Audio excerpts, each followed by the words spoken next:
Hey, Diana, did you know you can still make money on pay-per-click? Mark, that's the dumbest thing you've ever said. Ladies and gentlemen, jurists and just curious, welcome to the Successful Barrister podcast. Here you'll learn about marketing, management, and life skills for lawyers that probably won't get you disbarred. Hosted by Marc Whitehead, a seasoned lawyer who remembers when fax machines were cutting edge, and Diana Berry, attorney, COO, and the brains behind the scenes. Together, they are the legal world's most dynamic duo since statutes met regulations. So if you're looking to build a practice, not a prison, you're in the right place. Welcome to the Successful Barrister, where legal legends are made. And welcome to the Successful Barrister podcast, the podcast for lawyers and law firm leaders about marketing management and lifestyle tricks that probably won't get you disbarred. I am your host, Marc Whitehead, alongside my number one, my COO, Diana Berry. Hey, Diana, what's going on? Hey, Mark. I was going to say happy Monday, but it's not Monday. So it's Tuesday. It's a good solid Tuesday. We're still not podcasting on the right day, but we're doing the best we can. We are. And you found another marketing podcast. Yes. So we're going to talk today about our law firm's experience. So this is from a law firm's experience. This is not from one of these marketers that is trying to sell you something. So we're going to give you the good, the bad, and the ugly on our experience using pay-per-click marketing and a little bit of the local service ad, the LSA marketing side, which is just another form of, in my opinion anyway, pay-per-click. And we're going to kind of talk about our experiences, what has worked for us, what has worked sort of, and what has failed miserably to hopefully guide you and help you avoid some of the mistakes that we have made along the way. But generally speaking, I'm also going to talk about, marketing on a more holistic sense. How this particular tool, this particular marketing channel fits into your marketing mix, your marketing budget, and whether it might be a good idea for you, or maybe just something to avoid altogether. And this is a topic that is really near and dear to Diana's heart. She loves this topic. I do. I know so much about it, Mark. She's just rolling her eyes at me like just nobody's business. Sadly, this is our second podcast in a row that we're doing this remotely out of necessity. Yeah. So, I don't get to throw things at Diana or poke or prod her, but I can still see the eye roll. I hopefully hid that one a little bit better. I would like some of our listeners will probably be taking notes on the things I learned from you about PPC. Or, I mean, like you've said, PPC stands for pay per click, right? That's in theory what it says. So. Okay. So very basics. What does that even mean, Mark? Okay, just the very, very, very basics. This may be too basic for most people. I assume most people have a fairly good idea of what this is, but just on the outside chance that you've been living on Mars for the last 10 years, you do a Google search, let's say Houston disability attorney or Houston car accident attorney, Houston family lawyer. And you're going to get at the very top of your search query, you're going to get a combination of local service ads and pay-per-click ads before you get to what they now commonly refer to as the local 3-pack. The local 3-pack would be the top 3 lawyers in your particular vicinity, wherever you happen to be punching that click in, of actual legitimate lawyers and websites that you get organically. So in other words, the organic results. The organic results used to be everything. The problem is that Google and Bing and all of the like, they want to monetize your search. How are they going to make money off of your search? Well, they don't make money off the organic search results, obviously. They make money off of the paid results. And so if you want to get through that proverbial top of the fold, the first thing that people see, you've got to pay for that privilege. And that's exactly what pay-per-click is all about. And the great thing, it's a very democratic system. I mean, it is a pure capitalistic bid system. It doesn't matter how long you've been in business. It doesn't matter how much experience you have, at least not on the PPC side. If you have paid the most money for the click, you get to be on the top. So it is a way that people can start off a new law firm. Let's say, for example, I was breaking off from another firm. I was, had an entrepreneurial seizure, and I decided to go out and start my own law practice. And, I don't have any business coming in. How do I get business? Well, if I have a little bit of cash, and it takes cash, actually, they will take a credit card, but they will ping you very quickly. I can pay to get up to the top of any search query, relevant search query for whatever keywords I happen to be bidding on. That's what PPC is. That is what's traditionally been around since the dawn of Google, at least the dawn of when Google finally decided to monetize themselves. Now, the LSAs, the local service ads, are slightly different, but they sort of get lumped in the same category. But again, they are both based on a bid system, and there are little different requirements to get into the LSAs, and we'll talk about that, I think, in our second segment. But they both are pay per click and/or /pay per lead. And it is a way to launch your marketing campaign relatively quickly, as opposed to, say, like doing search engine optimization work, SEO work. You will probably have to put a year to 18 months into developing a good website before you will start to see any organic traffic come in, any serious organic traffic. If you're in a competitive market, it's going to take a while to build that up. So, for example, if Marc Whitehead was going out there and starting his own law firm today, what would I do? Well, I would be investing in building a good, solid website, and I would be investing in the SEO part of development of the website. But I know I'm not going to get any immediate results off of that. It's going to take 6, 12, 18 months to get any significant traction off of that. Well, what do I do in the interim? I still got to eat. So how do you get up in the search results? This is where you pay to play. You slap your credit card down, set up a Google account. You start buying yourself some Google ads. You start buying some AdWords, the standard pay-per-click. And conceivably, you could even start buying some LSAs if you can get your enough reviews and so forth and so forth. And like I said, I'm going to get into that a little bit in the second section. But that's the concept.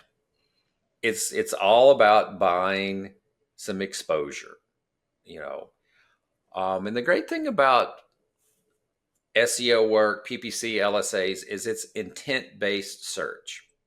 So in other words, people are landing on these ads because they expressed an intent. They were looking for something or somebody that matched the keywords that you're bidding on. As opposed to, say, our television campaign.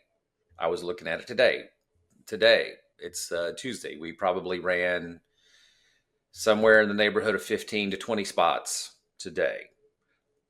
Most of those, 99% of those, are landing on people who have no intent, who have no need for our services.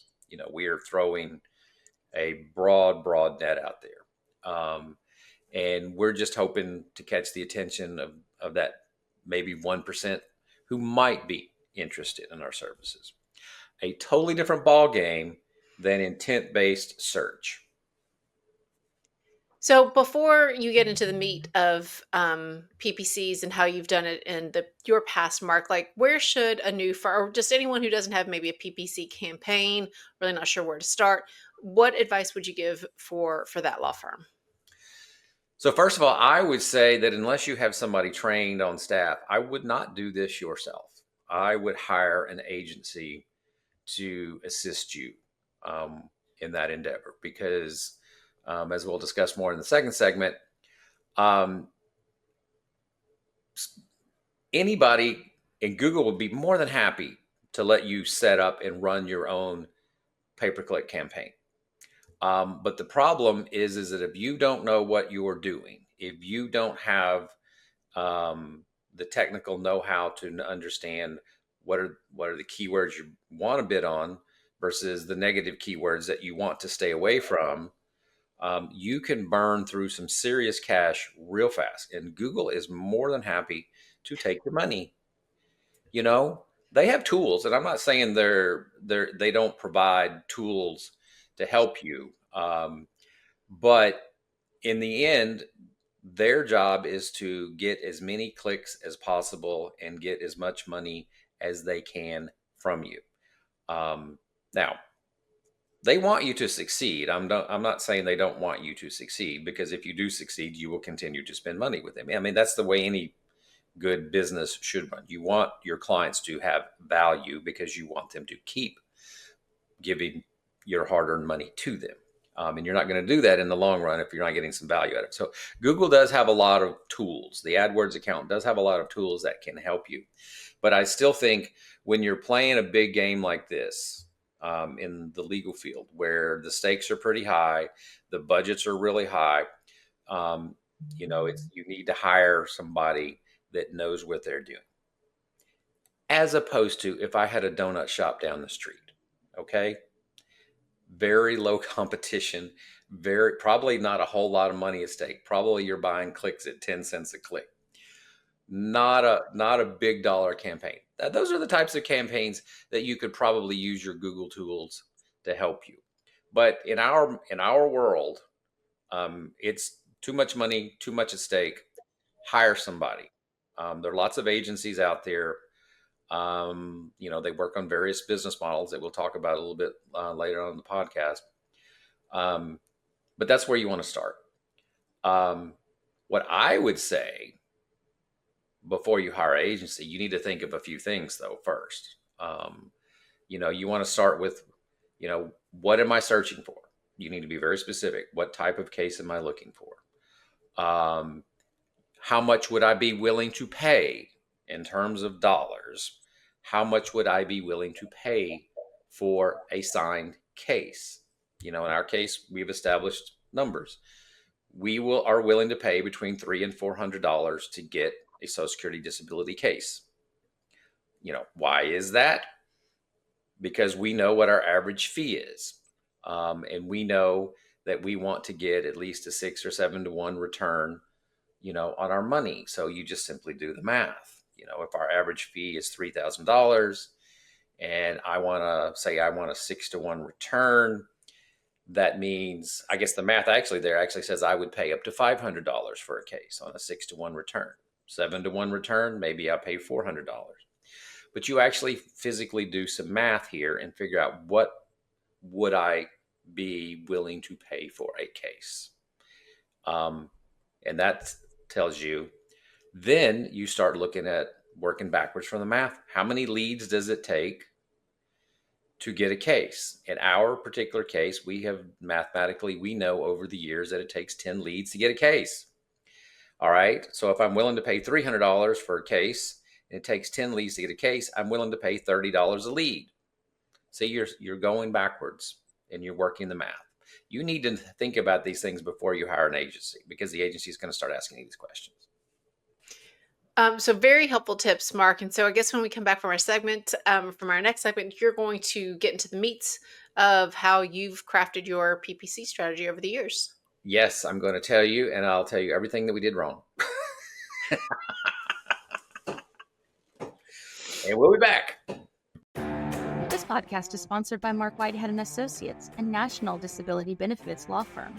Marc Whitehead runs a firm of over 60 dedicated people whose mission is to make a difference in the lives of our injured and disabled clients. Marc represents disabled claimants in Social Security disability, private disability insurance, and veterans disability claims in all 50 states. Marc Whitehead is double board certified in both Social Security disability law and personal injury trial law. Marc has litigated disability cases in over 40 states and counting and can help your clients too. Stop throwing your phone calls away. Call Marc Whitehead at 701-VIP-LEAD. That's 701-VIP-LEAD. Or visit our website at disabilitydenials.com. Referral fees are paid in all jurisdictions where it is permitted. Refer us your disability cases today and know that your clients will be in good hands. And we're back. All right, Diana. We know you love marketing. This is your gig. Again, the eye roll. I know, that's panic, Mark. It's not an eye roll. I assure you, when I roll my eyes at you, you will know. Marketing, I'm a student here. So where do you start when you think about your PPC campaigns? All right. So just, the key about PPC is intent-based marketing. So you have to get into the mind of your client. What is their intent? So for example, I would not bid on the word Social Security, okay? Because the vast majority of searches when you think about Social Security are going to be about Social Security retirement, because the vast majority of people out there, when they're thinking about Social Security, that's where they're at. In retirement, we simply don't do retirement. There's two programs within the Social Security Administration. There's a disability side, which is the much, much smaller side. And then there's the Social Security retirement side, which is the much, much bigger side. So you have to start right there. You have to be very specific about what you want. You would never bid, and trust me, I did this. You would never bid on the word Houston attorney. Awful, awful, awful strategy. And I've done that. Because it's so many irrelevant clicks that are just sapping your budget. Yeah, so you're paying for every single one of those irrelevant clicks, is what you're saying. You don't want irrelevant clicks. So you really, really want to hone it down and be very specific. So the first thing that you're going to do is you're going to need to do some serious keyword research. And again, this is where you can do this on your own, and there are tools that allow you to do this. However, I would suggest that you hire somebody who has experience doing this, particularly somebody's had experience working for other law firms, who's experienced in legal. Because, what would be anybody that hadn't had any experience in legal, that might be the first thing they say. Well, let's bid on Houston lawyer. No. Don't do that. So for example, our prime keywords would be, say if I'm doing local, if I'm shooting for Houston, it would be Houston disability lawyer. You don't even have to say the words near me, but you used to say the words near me, but now Google has figured out your geographic location, and they've also figured out the geographic location of the person doing the clicking. So that's sort of automatically assumed by Google. So they'll figure that out for you. So you don't need to do that anymore. But so for example, Houston disability lawyer would be a much more specific term that would be much more relevant and much more likely to get us what we're looking for. But then you work from there. So then you want to, add in negative keywords. In other words, if these keywords come in, do not give me this click. So for example, Social Security retirement. That would be an example of one of our negative keywords. We literally have hundreds of negative keywords. And what happens is over time, you learn, if you give feedback to your PPC company about what worked and what didn't, what leads were relevant, what leads were not relevant, you can start to get a strategy around not only what works, but really about what doesn't work. So you can use the negative keywords, because what you're doing is you're saving budget.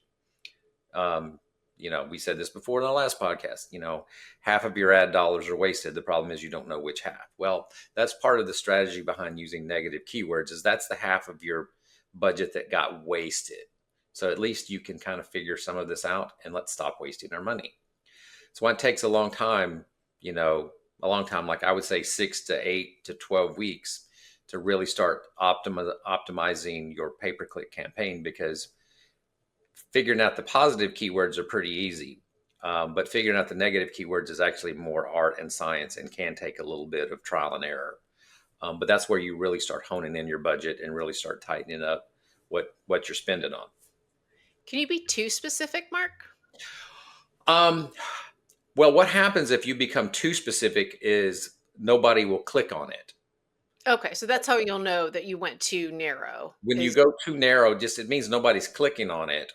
And I don't know exactly if that's a bad thing or not. I do know that from time to time, our pay-per-click vendors will start shelving keywords that just don't pull clicks, because they sort of dilute the effort. And I don't know if it's necessarily because it costs you money so much as it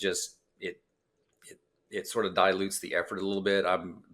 That would be a great question that we should ask our vendor, because I don't know the answer to that question.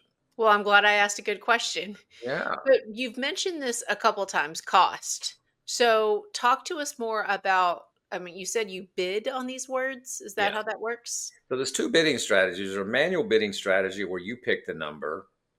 It gives you more time. I mean, it gives you more control, but it's time consuming, and you frequently have to adjust your bids. And then you could do automated bidding, where you let Google set the bid based on your goals. We have done that. Big mistake. I would never, ever, ever, ever do that again, especially if you're hiring somebody to run your program for you. What the hell else are you paying them to do other than do your bid strategy? If Yeah. they're going to set it on automatic, why am I paying you? What are you doing for me?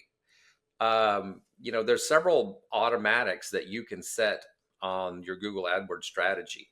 And I've had this happen. I've had vendors that I will go back and look at it, and like they set everything on automatic. They set the bid strategy on automatic. There's a thing called PMax, which I really can't explain, but it's basically where Google just sets it for you, and it's just to set it and forget it. Well, what is Google doing? Google is trying to maximize your clicks, because that maximizes their money. Why would I pay somebody to do that for me? Because we don't care about clicks. I don't need a bunch of clicks. I need a bunch of cases. So you can get a massive amount of irrelevant clicks if you let Google do the bid strategies for you, if you let PMax come in and do their automated strategies for you. And you can waste a lot of money, because Google, again, is very happy to take your money. Don't want to, just burns my ass, because I can think of the vendor right now and I'm looking straight at his face and I just still want to punch him. I mean, tens of thousands of dollars just pissed down the drain, after, realized that they just had everything on automatic. I'm like, I should have sued him. I really should have. Lesson learned. And now you get to share your lesson with the rest of us. Don't let them do it. So hire good people, but make sure they're doing everything on a manual basis. There's nothing there's nothing great about the way Google sets its automatic settings. It is all designed to put money in Google's pocket. It's not designed to make your campaign run better. Anyway, I'll get off my horse, but well, so we've talked about the pay part of the pay-per-click, right? How you bid on the different words. And we talked about the words, but now I guess the click part is what we need to talk about next. And so what are they clicking on, Marc? Like, what do you customize where you send them? So first of all, there's, from the marketing standpoint, the first part is you need to have good keywords to get the relevant clicks. You have to get good negative keywords to eliminate a lot of the waste. Now they've landed on your ad copy. Now your ad copy needs to be well written and effective, because you're not the only ad that shows up. You're going to be one of probably 3 to 5 ads that show.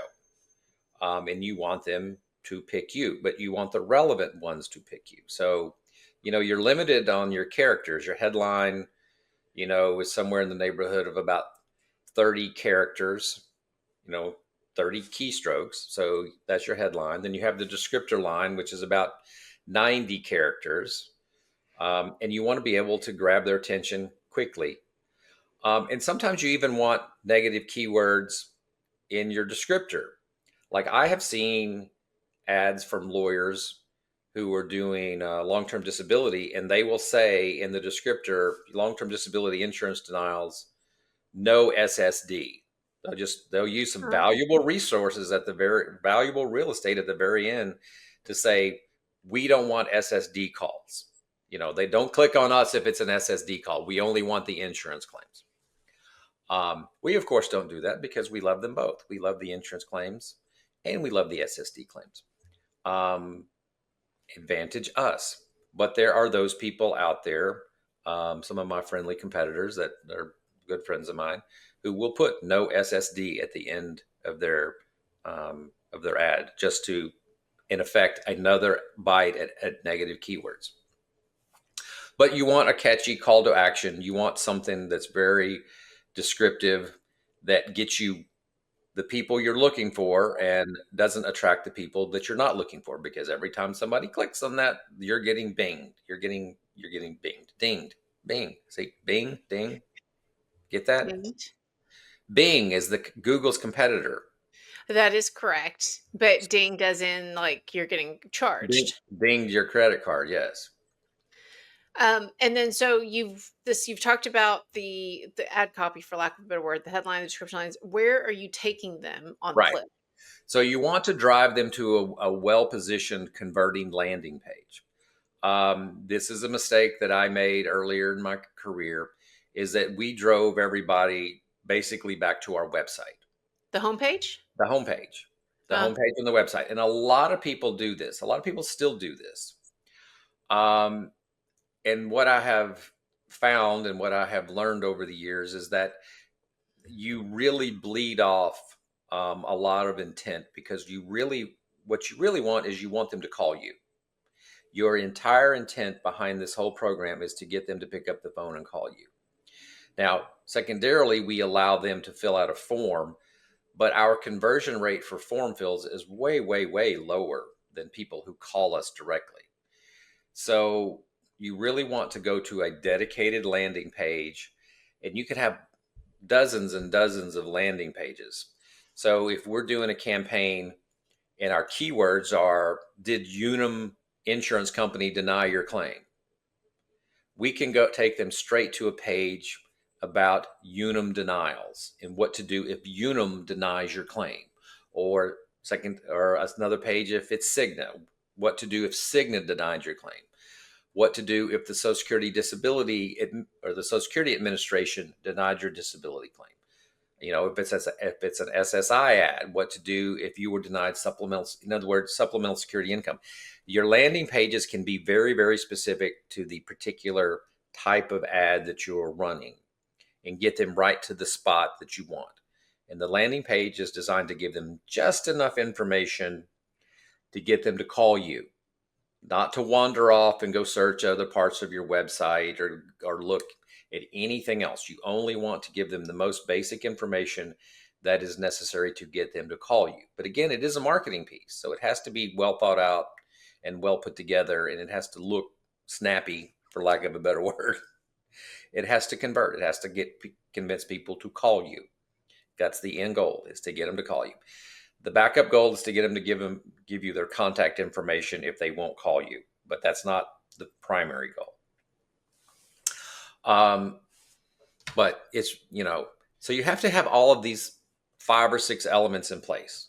Good keywords, good negative keywords, good ad copy, good landing page, good call to action. You're taking the client down the journey. And then if you really want to make this campaign effective, you need a feedback loop. So ultimately, all of these leads are trackable through the AdWords system. And what you want to do is give feedback back to Google as to which leads converted. In other words, which leads led to signed cases, because what happens with this feedback loop is that Google will learn, and it will, because it is trying to help you, because it's like crack, it wants to hook you.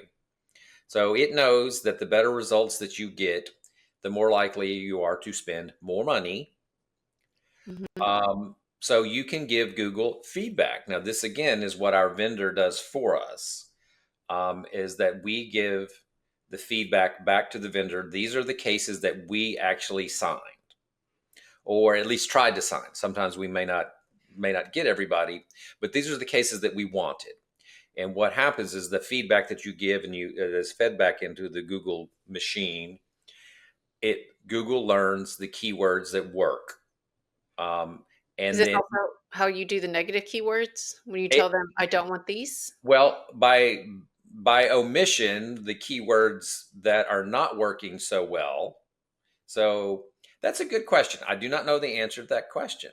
I've asked two good questions, Marc. Good questions you've come up with. So I do know the feedback loop reinforces with the AdWords account the positive keywords that are working. I don't know if it helps develop more negative keywords or not. I've never asked that question. That's a brilliant question.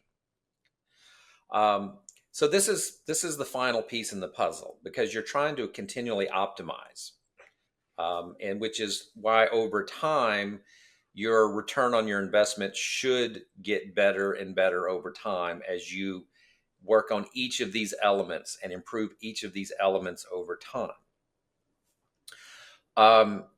That's why I particularly like pay-per-click over the evil stepchild, which are LSAs, legal service ads, or local service ads. Now, a lot of people have a lot of success with local service ads. We have not. And I'm kind of going to go through some of what the differences are between the two and why we were not successful, in my humble opinion. So to get local service ads work slightly different. So they are click to call ads. So they're a whole separate type of ad that shows up when you do an intent-based search. Say you do Houston Disability Lawyer. You will also see local service ads. And people will click to call those local service ads. So that call actually will ring into your call center if you have it set up correctly. Hopefully it doesn't ring to your phone. That would be awful. It needs to go to your intake specialist, and that's a whole separate podcast on why you need an intake team. But to get on the LSA list, you have to get approved. You have to go through an approval process. You have to establish that you're a real business. You have to have so many positive Google reviews. I think locally fortunately, we have over 700 local Google reviews. So it was not hard for us. I think you have to have 10 positive, it may not be 5-star, but positive Google reviews. You have to have at least 10 to get approved for LSA ads. But there is a process. But supposedly you get the Google stamp of approval if you go through this process. And the selling point with Google is that you get some level of, you're Google approved to get in that list. So that's supposed to give the buyer, the consumer, a little bit more confidence in you. I'm not exactly sure if it does that, but that's the pitch anyway. The problem with Google, with LSAs rather, is that you don't have as much control. For example, for us in the disability world, the keywords are limited. We can do Social Security disability. We can do long-term disability insurance. There is no ability to do negative keywords, and that is a big problem. There's also no ability to segment your market by age. And age is a big deal for us.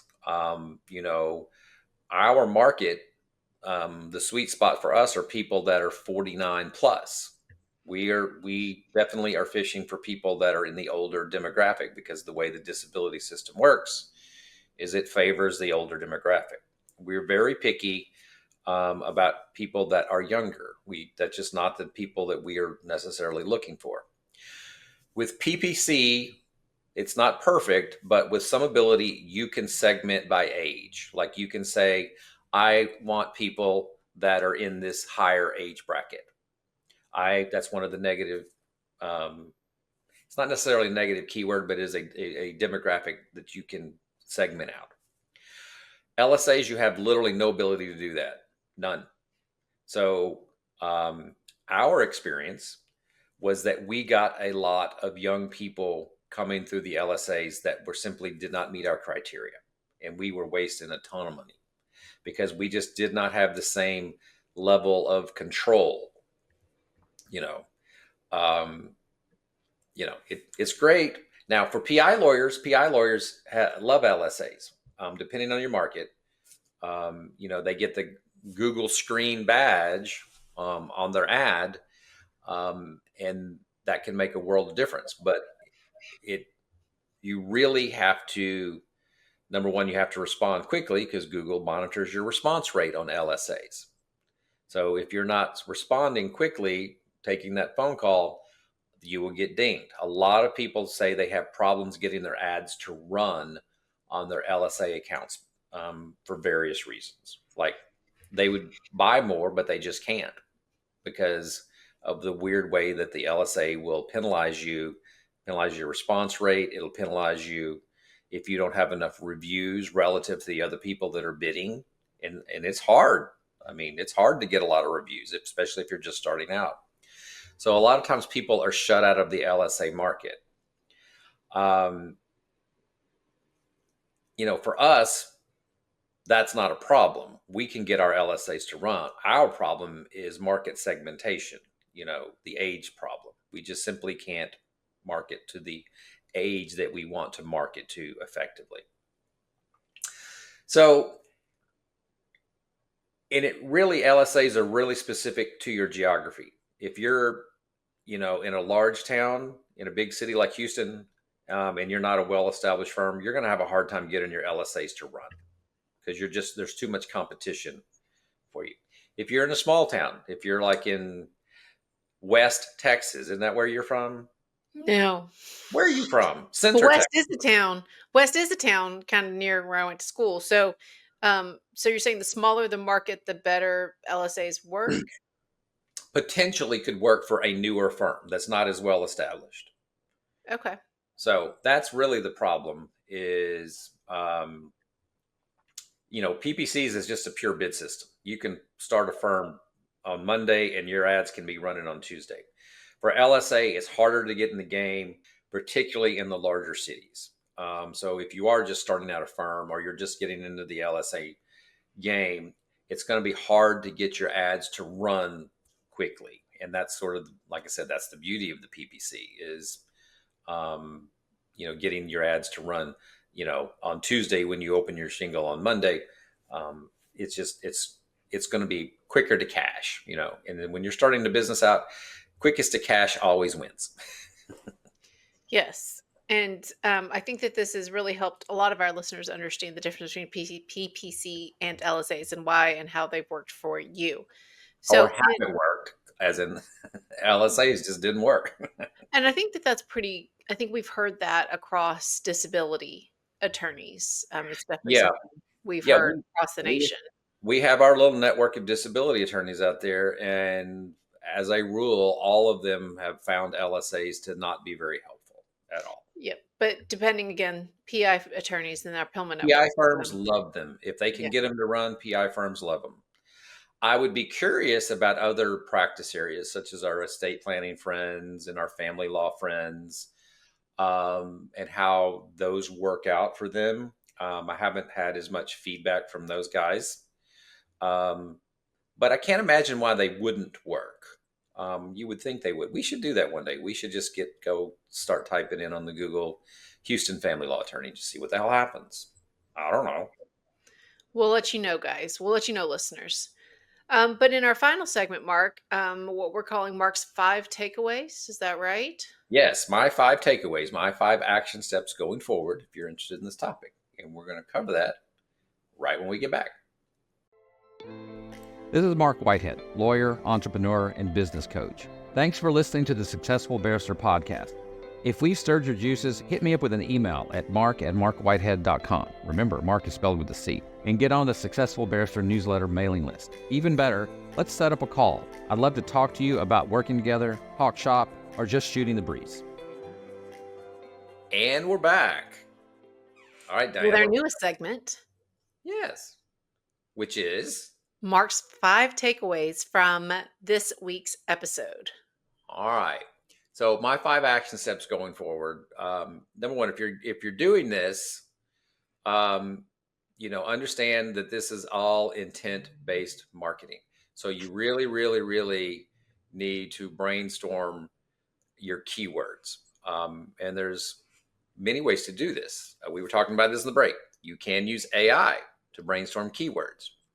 You can look at what your competitors are doing. This is the one thing out there that's very interesting is what you do on your Google AdWords account is find outable. Is that a word? Find outable? Figure outable? Figure outable. It's figure outable. So I can go look at my competitor and I can figure out what keywords they're bidding on. It's not a direct search, but it's figure outable. So to some extent, you can benefit by snooping on your competitors. Now, figuring out their negative keywords is probably a little bit harder. You can also you can check the volume, the search volume. So you may think you come up with a keyword that's brilliant, and you can check how much search volume does this particular keyword or combination of keywords generate, and you might find that it's not generating a damn thing, which means that you were wrong.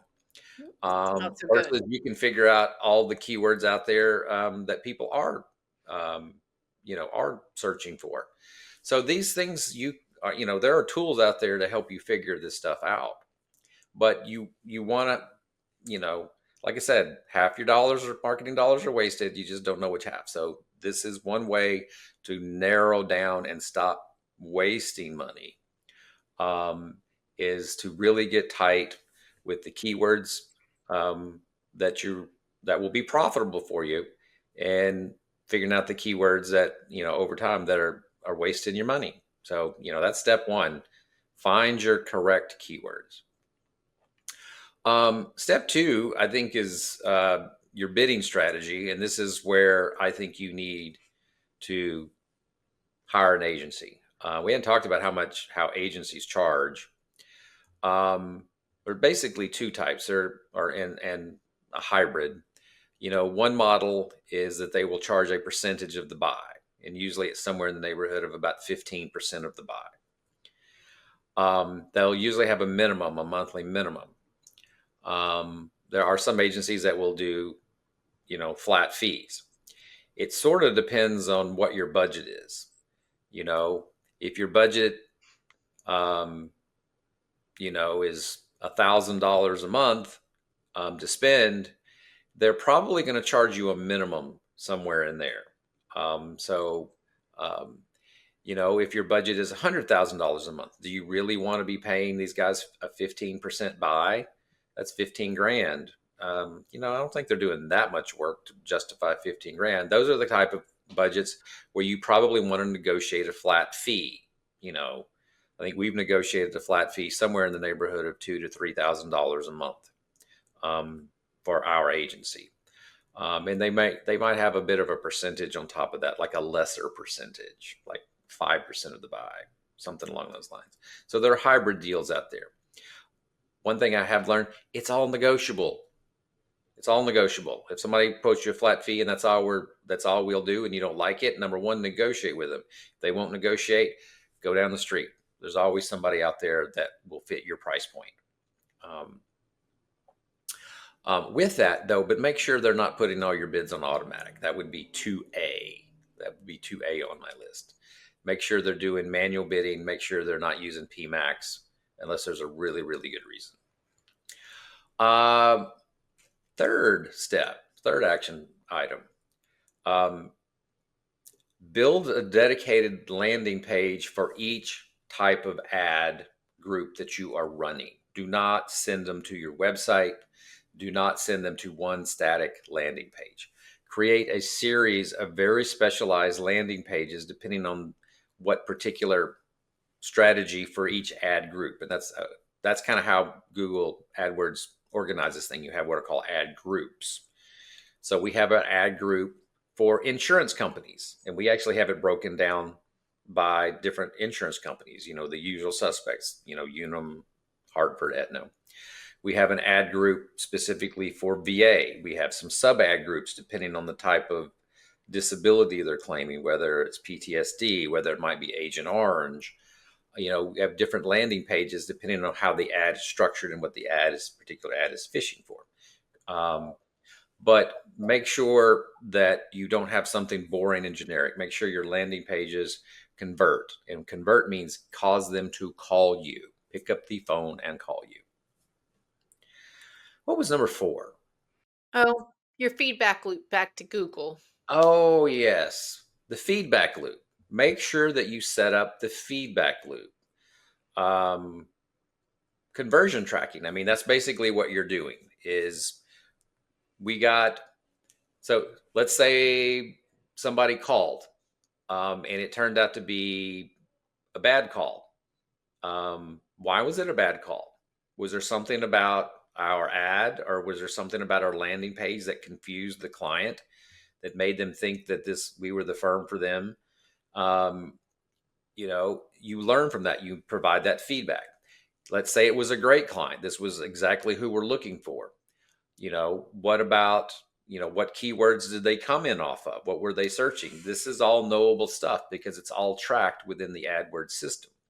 So you give that feedback loop. Make sure you set up a feedback loop. If your agency does not have a feedback loop process where you can feedback the positive and the negative results, then you need to get a different agency. 5, test LSAs alongside your PPC. If you can get Google approved or Google certified through the LSA approval process, I would say you should try it and experiment with it. Just understand the limitations.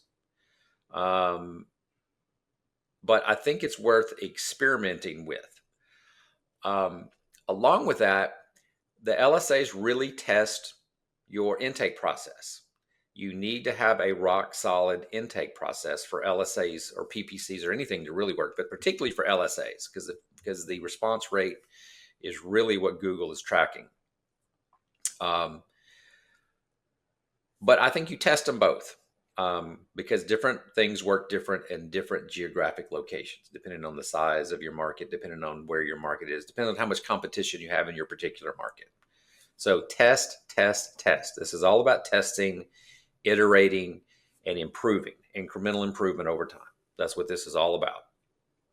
Well, I've definitely learned a lot about PPC, Marc. So thank you so much for sharing. I can tell you're enthralled by this whole process. Well, I did learn a lot, and I appreciate you sharing your painful lessons with everybody because nobody likes to admit that they've spent money or wasted money on their marketing campaigns. Oh, I revel in telling people how much money I've wasted on stupid shit over the years.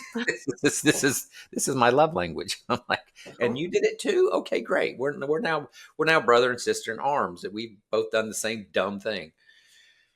I don't know. It's a weird personality quirk that I have. Well, it's been very helpful, and I really have learned a lot. Yes, I'm sure you have.